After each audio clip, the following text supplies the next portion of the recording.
दादा, जो बीमारी सबसे बड़ी इस जीव को लगी है उसका जिक्र नहीं। अगर उसको हम समझ जाएं तो इन छोटी मोटी बातों की तरफ तो हमारा ध्यान ही नहीं जाएगा,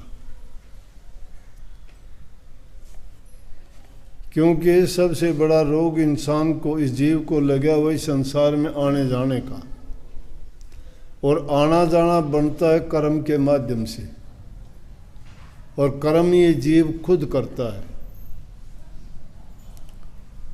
तो अब जो बात आई थी कि सतगुरु पूरा जो मिले मिटे कर्म का लेखा, अब कर्म का लेखा मिटवाने के लिए कहीं ज्योतिषी बैठे हैं, कहीं पंडित बैठे हैं, कहीं पूजा करने वाले बैठे हैं, कहीं आप दूसरे ऐसे लोगों के पास जाते हो जो प्रपंच रच के आपको भ्रम में डालते हैं या इधर उधर की बात बता के फंसा देते हैं। जाते हो अपनी उलझन को सुलझाने के लिए और वो आपको ज़्यादा उलझा देते हैं। इसलिए पूरे गुरु की ज़रूरत पड़ती है। इतनी बात तो समझ में आती है कि भाई गुरु की शरण में जाओ, गुरु के शरण के बिना हमारा कल्याण नहीं होगा, उद्धार नहीं होगा, हमारे भरम नहीं टूटेंगे। लेकिन अब गुरु भी क्या एक पेशा हो गया, गुरु डम बना दिया, गुरु इज़म चल गया, गुरु भी तरह तरह की बात बना के। इसलिए ये बात कहने में आई कि सतगुरु पूरा अगर मिल जाता है तो उसका लेखा नहीं मिल जाता है कर्म का, क्योंकि इस जीव कर्म के आधार पर अपनी योनि भोगने के लिए आता है। पीछे के भी अगर हमने अच्छे कर्म किए हैं, नेक कर्म किए हैं तो अच्छा जीवन मिला है, सर्वांग संपन्न है, अच्छे परिवार में जन्म मिला, अच्छी तरह लालन पालन हुआ, सब प्रकार के साधन मिले। ये हमारे पिछले अच्छे कर्मों का फल था। जन्म तो कोटि जन्मों का भटका खाने के बाद इंसान का मिलता है। स्वामी जी महाराज जिन्होंने राधा स्वामी मत प्रकट किया, वो कहते हैं ये तन तुमने दुर्लभ पाया। इसीलिए इस वाणी के अंत में मैंने लिखा कि चेत चेत अभिचेत, ये मौका बीत न जाए।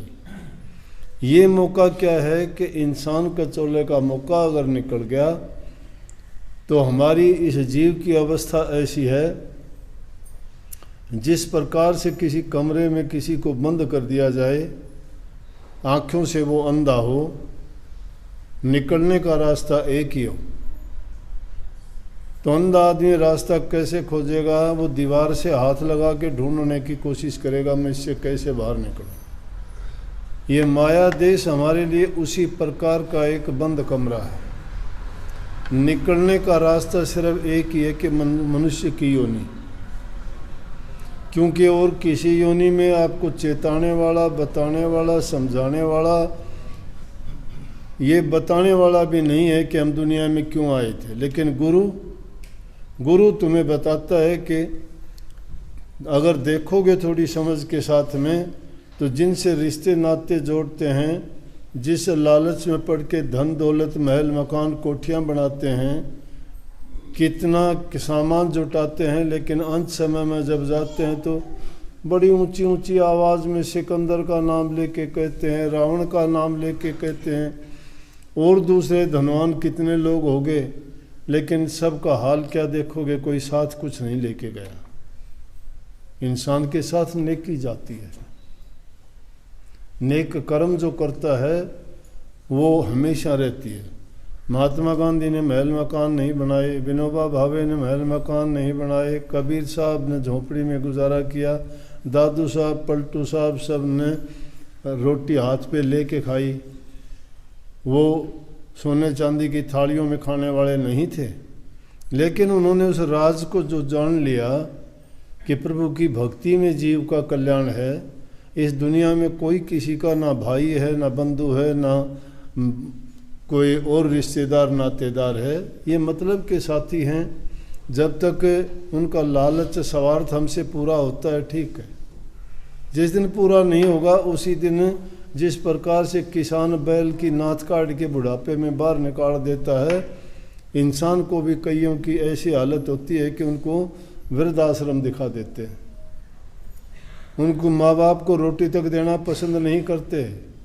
अब कल ही मेरे पास एक ऐसे आए कि उन बात सुन के हैरान हो गया। उनकी माँ भी साथ में, लड़का इधर खड़ा, उसकी पत्नी। बोला जी क्या करूँ, इन दोनों की नहीं बनती। ये कहती है मैं मेरी माँ के साथ नहीं रहेगी, वो कहती है कि इसकी माँ मुझे भद्दा बोलती है, वो कहती है जी बहू मुझे ऐसा बोलती है, मैं नहीं एक मिनट रह सकती। बोला क्या करूं? लड़का बोला जी मैं तो इन दोनों के आगे हाथ जोड़ता हूँ, ना तो मैं मेरी माँ को छोड़ सकता और ना ही मैं पत्नी को छोड़ सकता। उसकी बेचारे की बात ठीक, फंस गया हो, क्या करे बताओ। ऐसी उलझन का जवाब क्या होगा? तो कहने का मतलब ये है कि इंसान सिर्फ अपना हित और अपना स्वार्थ चाहता है और कोई रिश्ता नाता नहीं है। जब तक तुम्हारे से किसी के काम निकलते हैं तब तक तुम्हारा है। जिस दिन काम कर्म से निकम्मे हो जाओगे सब कह देंगे तुझे नहीं पता, तेरी ऐसी बात होती है, ज़रूरत नहीं है, एक तरफ बैठ अपना काम कर, 2 रोटी खा और कुछ नहीं खा। कोई नहीं पूछता इंसान को। इसलिए ये तन बड़ा दुर्लभ मिला है, लेकिन कर्म इंसान का साथ जाता है। तो ये चीज़ें तो साथ देने वाली नहीं हैं, परंतु इन चीज़ों के बारे में जानते हम नहीं हैं। ना जानने का मतलब भूल का कारण क्या है?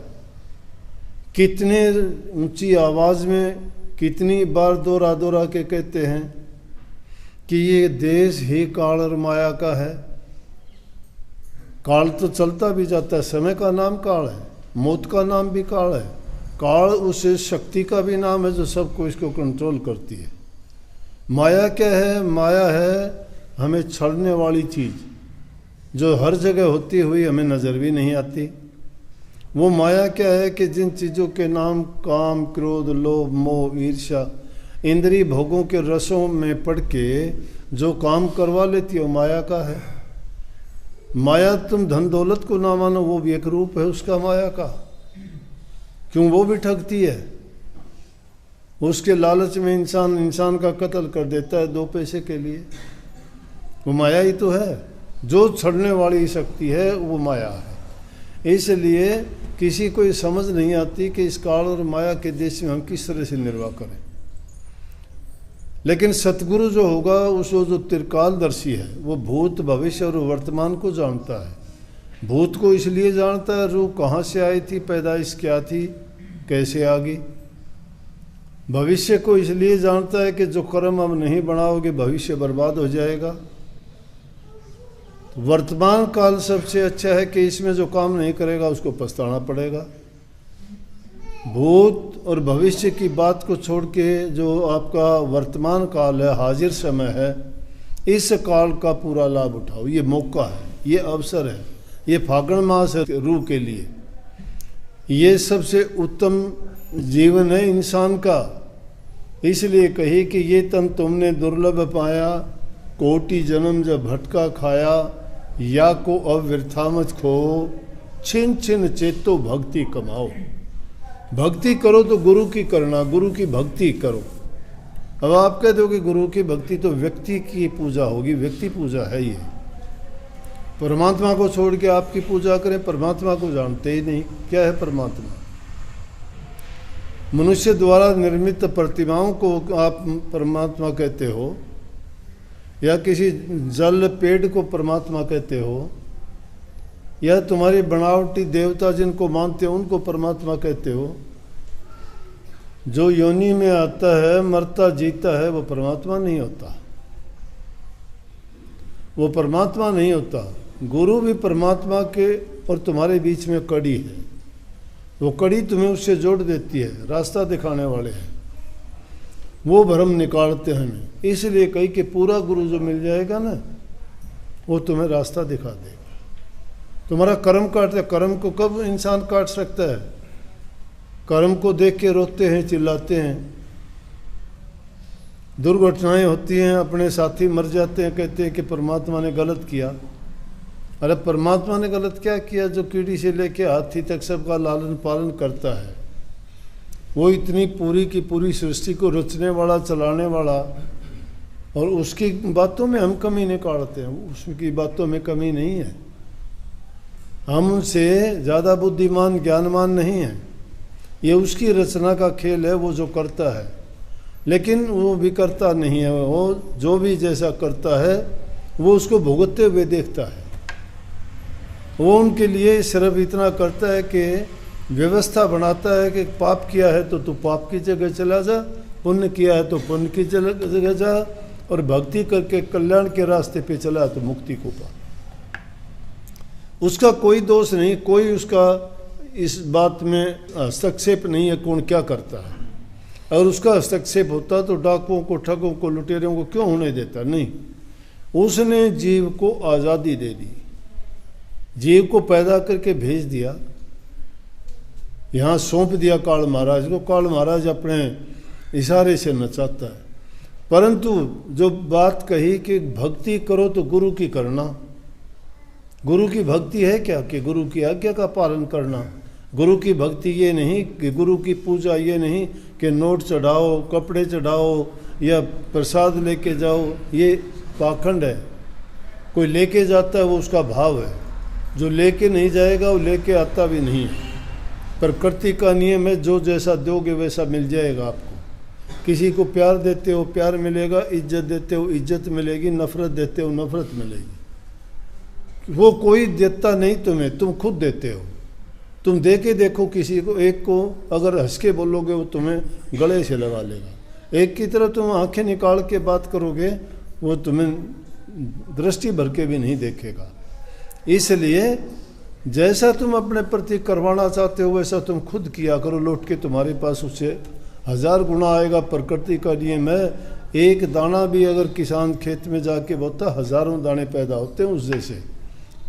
प्रकृति का नियम अटल है, उसमें कोई भी तब्दीली नहीं है।